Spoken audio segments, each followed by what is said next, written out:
Hello, Fantasy Football League. I apologize. I missed a video. But I'm bringing you this awesome video at daylight savings time. Is the exact time where daylight savings time switches over. So I figured I'd have an extra hour.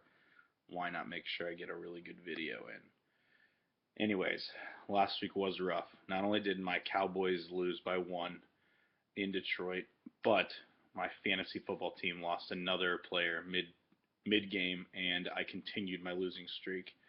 And I have plummeted from first to fourth. I'm still not worried. I have an easy matchup this week with Vic Paredes, and I'm pretty excited about it because I'm pretty sure DeMarco Murray is going to suit up this week. Anyways, the standings just seriously got very interesting. Last week it was me and Joe Gianosa basically battling for first, and whoever didn't win was going to drop to third or fourth. So there was no second. So now Joe Gianosa is in first, and actually there's a three-way tie in terms of records, but Joe and Jameson have way more points than anyone else. Basically, Donde Estrada. Me, Jameson, and Joe Gianosa all have 850 something points. Actually, Gianosa now has 865.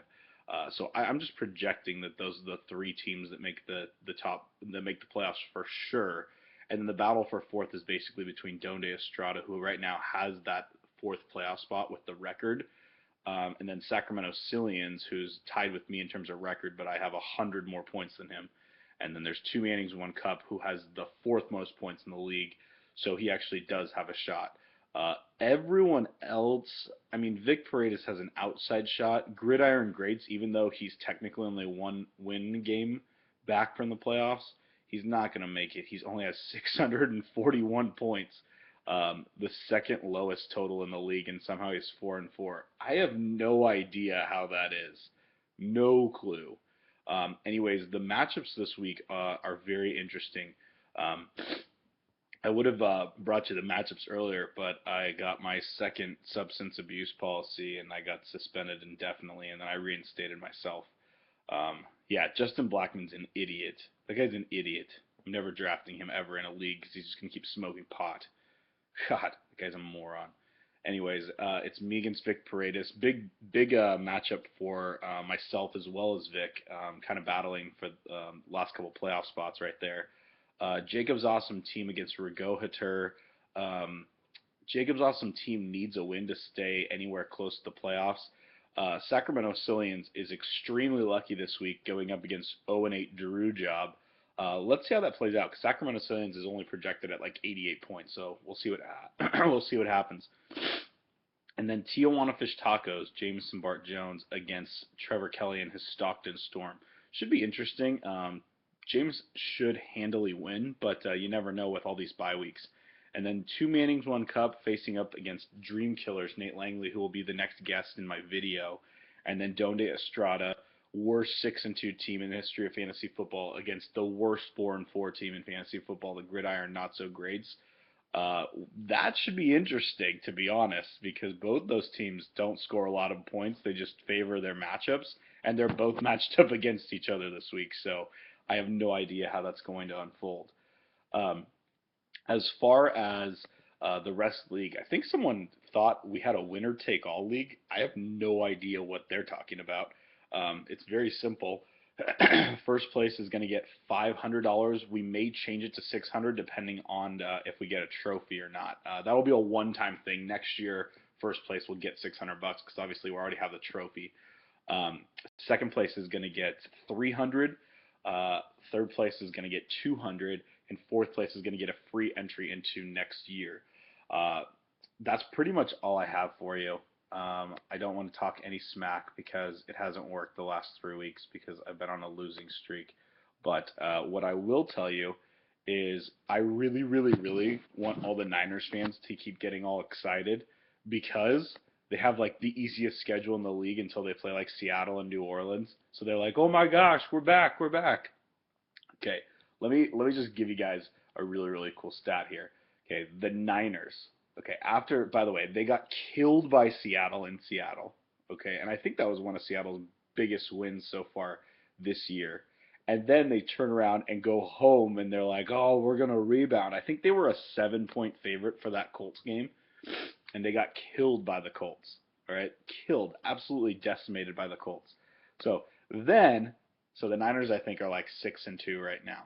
Okay, okay. Let me just go over their schedule since the Colts.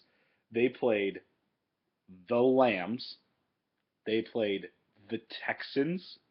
They played the Cardinals, and they're like, "Oh my gosh, the Cardinals are so good." The Cardinals are not good. Then they played the Titans, and oh my gosh, then they played the Jaguars. They have a bye this week. Then they have three. Then they have two interesting matchups. They play the Panthers, who've been playing solid. Then they play the Saints, who've been playing solid. And then they have two easy games again against the Redskins and the Lambs. And then they play the Seahawks. There's their toughest game right now. And then they play the Bucks, and then the Falcons, and then the Cardinals. Niner fans, please be delusional. I want you to be the wild card team with like a 12-4 or 13-3 record because of how tough your schedule is, and then to just get killed in the playoffs. In fact, it's probably going to be the Niners at the Cowboys for the first round of the wild card. It's just looking like that, and there's like, in my mind, there's like a 90% chance that's what it'll look like. I will go to that game if one of you Niner fans wants to join me. All right, because I actually feel like we have a shot, even though we blow it in close games. I don't even think that game's going to be close. So that's just my opinion. Um, and then the last thing, uh, I did sell some ad space for the last part of this video. Last week we had vpsmarketingsolutions.com. Check them out. Got some cool business cards from them. This week's marketing space was bought by Jake Lynn. Jake Lynn has 2 tickets for sale and doesn't want to pay the fees on StubHub, so he'd rather pay me. So Jake Lynn has 2 tickets for the Niners Seahawks game in Candlestick. It is on December 8th. Yeah, it's on December 8th, and they're in Upper Reserve 49, row 10, and I think he's asking $500. I know that he paid $522 on StubHub for them. He's asking $522 plus my $100 fee, so he's asking 600. No, he's actually asking $500. But good luck with those. If anyone wants to buy them, just let me know. Let Jake know. He's in our league too. Anyways, guest video coming soon. Go Cowboys.